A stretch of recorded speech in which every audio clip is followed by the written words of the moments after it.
In a small village, there lived a young woman named Atuma.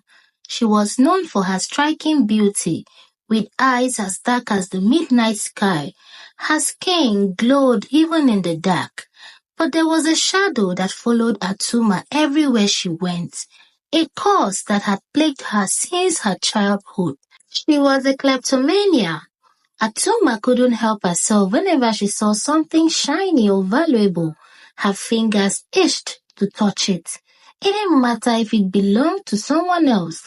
The urge was irresistible. Even when she knew it was wrong, her nimble fingers would slip into pockets and market stalls. She had stolen everything from yams to livestock to clothes by the riverside, snatched food from poor old widows, even fruits. Goats and fowls became scared of her. Whenever they see her coming, they would all run for their lives. On a lucky day, Atuma would go to the market and succeed. On a very bad day, they would chase her, catch her, and force her to eat everything she had stolen. The villagers whispered about her, casting wary glances whenever she passed by. Some of them would point fingers and insult her. Look at the thief, oh, my brother, let's run away before she steals our manhood, oh. Most of her childhood friends stopped playing with her. Some even got married without informing her or adding her to the maidens group. Elderly women gossiped about her. They used her as a very bad example. My beautiful child, don't let that thief come close to you, okay? Stay far from her. She's a bad influence. Whenever some mothers see her walking close to their house, Atuma, get away from here, oh. Atuma, don't come here and steal anything, oh.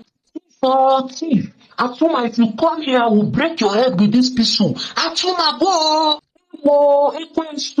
Atuma, I know you are looking at this chicken. Don't come close to this place, oh. Atuma, leave me, oh. If Atuma comes close to this place, pour the hot gravy on her face. Hey, bad luck. No wonder water don't pass my fufu. This bad luck is passing by. The elders also whispered about Atuma. They all thanked the gods for not giving them a daughter like her. They laughed whenever she passed by. But Atuma's family loved her despite her flaw. Her father, a wise man, believed there was more to her story. Her mother also believes her daughter has been cursed.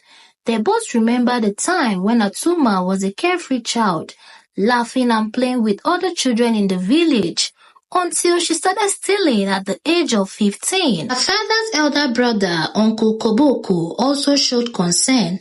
He was always the first to rush to their house whenever he hears about her stealing at the market. He would console her and also advise his brother to take her to the Dibias and seek for solution. Atuma's parents took her to several native doctors. They would sing and chant several incantations. But whenever they tried to mention the name of the person that had caused her, they would all fall asleep. Some of them woke up days later and became dumb. Some never woke up again. This made Atuma very sad. Her parents would console her. She would sit around the house trying to withhold herself from going out. But the urge to steal would come. Atuma would go out stealing things she does not even need, and she would cry. The more she tried to hold herself, the more the urge kept coming. She would steal even things they had in the house.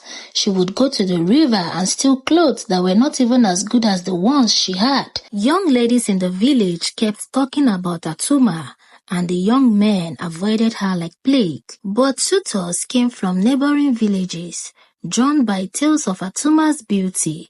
But as soon as they learned about her thieving ways, they fled. No one wanted to marry a woman with sticky fingers. But